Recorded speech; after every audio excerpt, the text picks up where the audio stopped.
Slam team member, Poetry Slam alum, Too close. and she has an awesome heart, and it just really made my heart happy to see both these ladies sit right here welcome today. Destiny, come on up.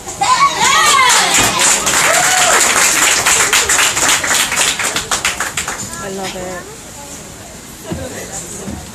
Hey guys. Hey. Yo, you came up, bro. Like you got better, really. Like I appreciated that. Your glow is amazing. All right, how is everyone? That's what's up. Okay, I'm gonna dive into it. Okay. You told me you loved my eyes, and I found myself growing jealous of them. Like you would take them and run off without me. I would have given them to you had you just asked. Like, how elegant is the serpent that rides around forbidden fruit? There's so much beauty in everything you can't have. So if I can't have you, I want you to have me. See? You remind me of water ripples and wine miles, and it's because every time I look at you, I remember that anything of your magnitude can only be temporary, but you make me feel so smooth. Like this whole time, I didn't even realize I was bumping you, or the thought that makes me rethink everything, but the pigment in my lips did not sour until I tasted you tell me what good is a suit of armor with stones as smooth as yours. That's me.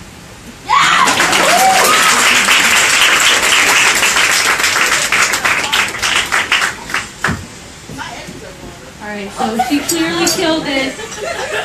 And yeah, she killed it. So I'm not good at this. I'm kind of like just starting out. I'm the other coach for this year because Frankie resigned last year, so I kind of just took his place.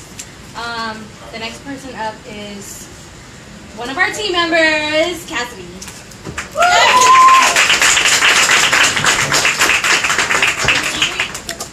Please. Hey, how's it going? This one's titled Body Dysmorphia. My mirror is a kaleidoscope, reflecting the shapes and colors of my skin, purple hexagons shifting into pink beads within, among two white beads that refuse to see anything but the positive in others and a pale negative space in the place that my head belongs. But I long for a more vibrant image, one with a more angular outlook on life, one with a lack of black thing yet I cannot contrast its skewed vision to what actually is. Because to separate my emotions from rational reasoning and my lack of mental well-being is to separate a kaleidoscope, piece by piece, bead by bead. Honestly, self-confidence is all I need, but lately my lips tend to deceive and lead people to believe that vanity is the only thing that means something to me. I'm separating this kaleidoscope piece by piece to rebuild the shattered mirror inside of me.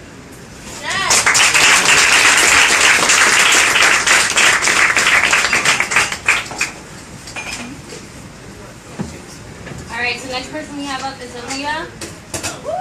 What I say? That's me.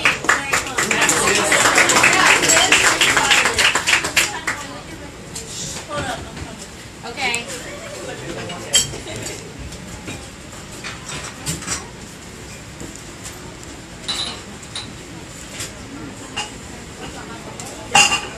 Excuse me, sorry, here I come. I'm on slow. I have short legs. Okay. Oh my god. Hey, can you hear me? Yeah. Okay, good. I have really bad anxiety, so okay.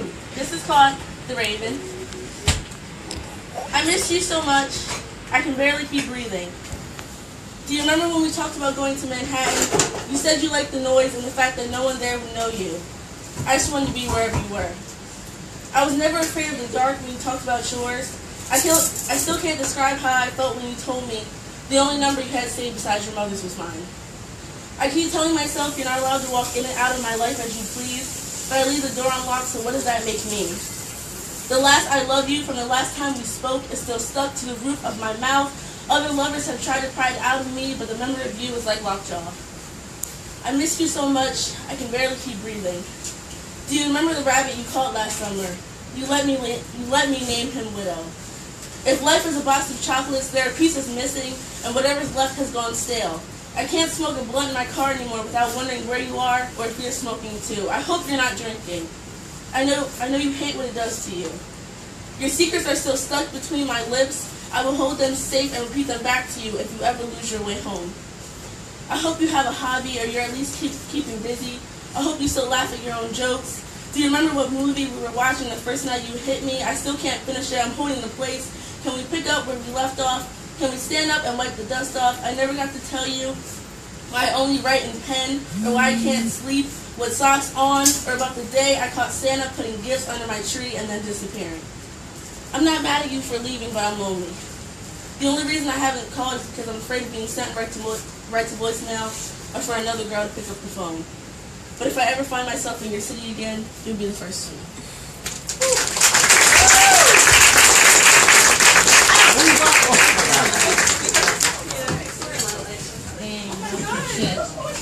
Alright, so next we have Kiki. She's doing a song. I don't know where she's at. Oh, I'm like, where's she at? Move back a little bit. It's so rude. Yo, buddy, I need the pen. I like singing too. Good for you. So this is Maps by Maroon 5, but it's like the female nightcore version. I miss the taste of the sweet life. I miss the conversation. I'm searching for a song tonight. I'm changing all the stations. I used to think that we had it all. We drew a map to a better place. But on that road I took a phone. Oh baby, why did you run away?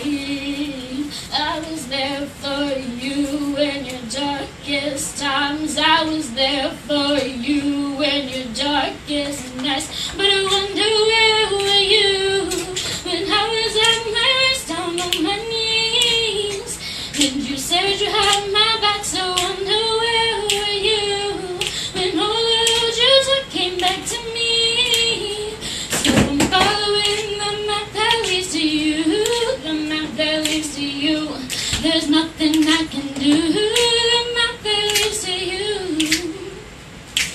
I hear your voice when I sleep at night.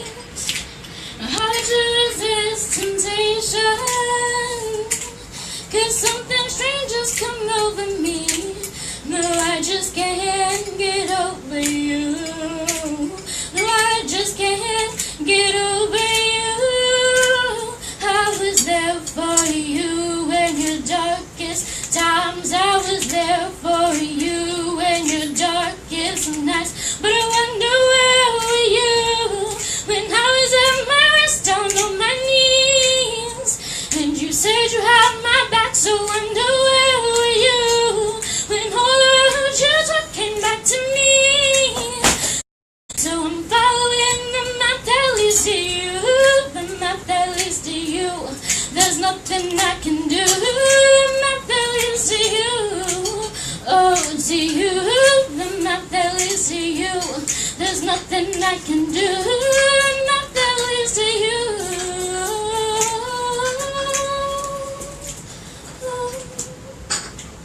But when were you when I was at my worst, on my knees?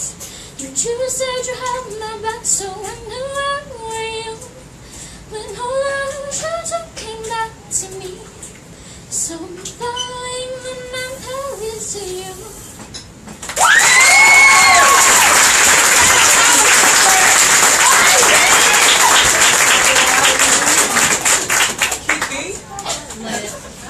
Okay.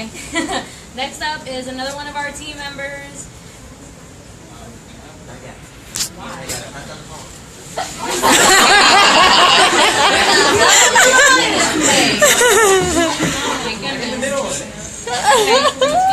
Rachel.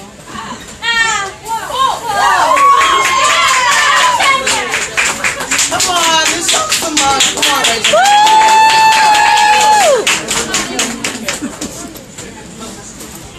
That's funny.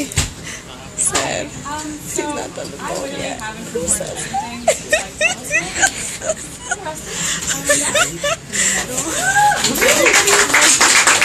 since Live. This one is kind of just about one of my passions, and kind of hope I can pass it on to you. So, here goes. Travel is not a hobby. It's an obsession that sets deep in your bones and is awakened at the thought of far-off places and the adventures that await. We were not born to live and die in one place. We were born of passion and love, and we can't be contained by the vines of hatred or small-mindedness. Explore the world around you. Explore the world within you. And when you're done, explore what lies beyond your reach. Because your reach is only set by the bounds you set for yourself. Life is too short to have regrets. So cut loose your binds and cut free your mind. I'll be waiting just outside your comfort zone.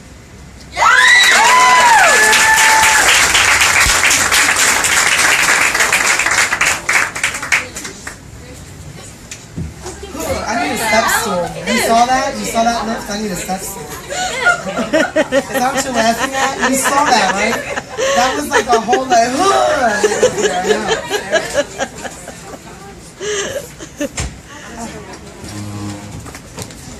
Oh, so you're ready now? Oh, well, I'm so glad you're ready now. Okay. Okay, so now, yes, I tighten it. So now I will try to reintroduce who Divine tried to introduce. Current Slam team member and boyfriend of past Slam team member. Okay, I thought I was going to fall into it, huh? Oh my gosh, it is Jonathan. How did you know? Jonathan Lopez, come on up and perform for us. Come on.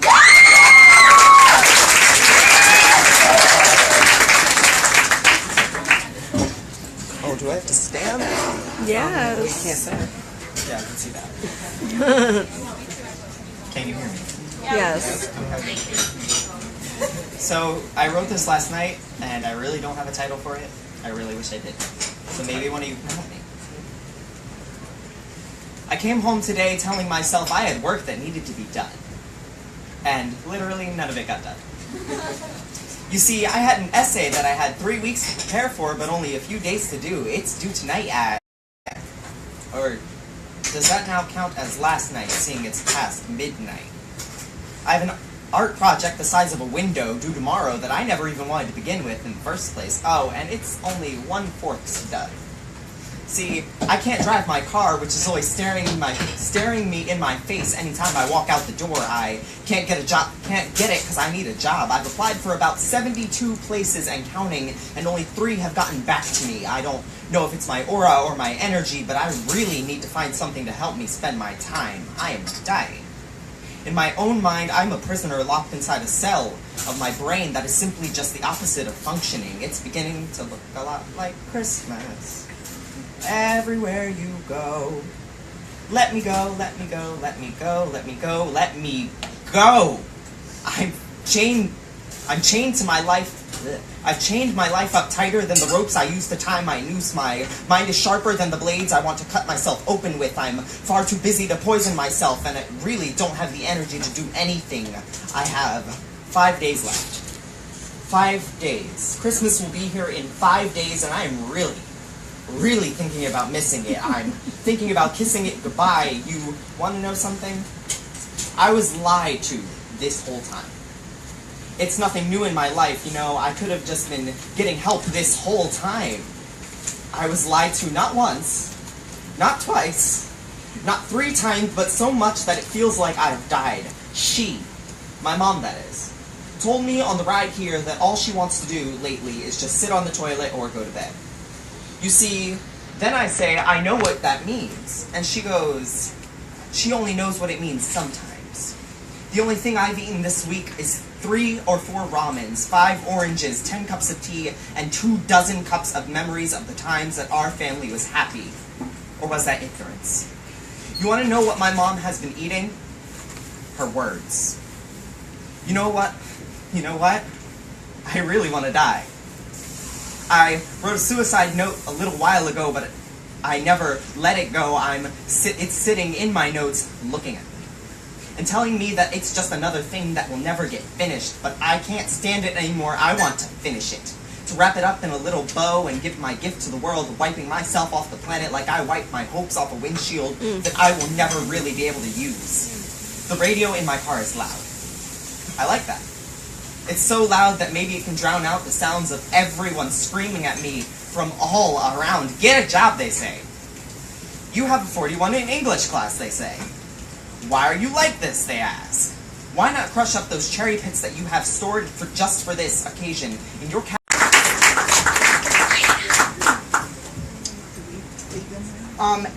I do want to make this statement. I know that sometimes the content of the poems that you will hear is lighthearted. Some of it is more serious. And sometimes, let's be honest, many times I'm questioned by people in charge of me. Is this appropriate? Should we be allowing students or anyone to write about these topics and perform them? And overwhelmingly, my answer is always absolutely.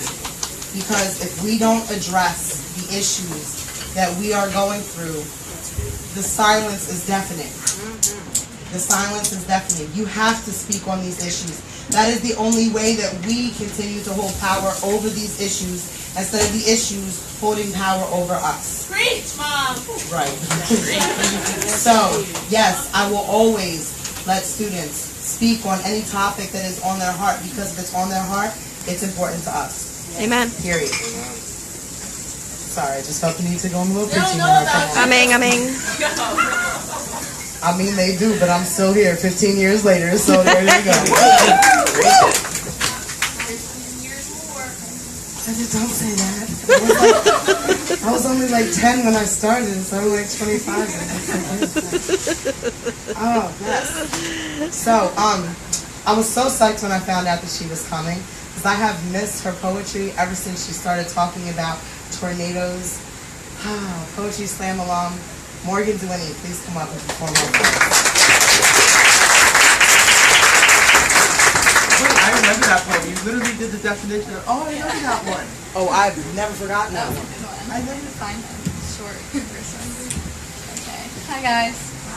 Hey. Alright. She's excited. Yeah, this is dumb enough. Okay. This is called Everything and Nothing. You were the best thing that I chose to waste all of my time on. You were the best decision I could say that I had made on my own. You were all of my laughs, all of my late night phone calls, which made me love you more. You were all of the excitement that boomed loudly inside of me whenever someone mentioned your name or I saw it on my phone. You were all of the spontaneous car rides to the beach, the amusement parks, the secret hidden spots where you would steal more kisses and moments. You gave me every knew you were the one. Everyone else was wrong and I was right. We would be high school sweethearts, the happiest married couple out of all of our friends, and also the coolest parents and kin of ours could ever hope for. Any year or milestone past any of those I didn't even bother thinking about. It was everything about just living a life with you and being happier than I thought I ever could be. You were the love of my life, my protector, my lover, my other half. You were my best friend, my everything. And I thought I would be nothing without you. I wonder if you realize that in the end, I let you break me. After trying and fighting and pulling you back when all you would do was push me away, I gave up.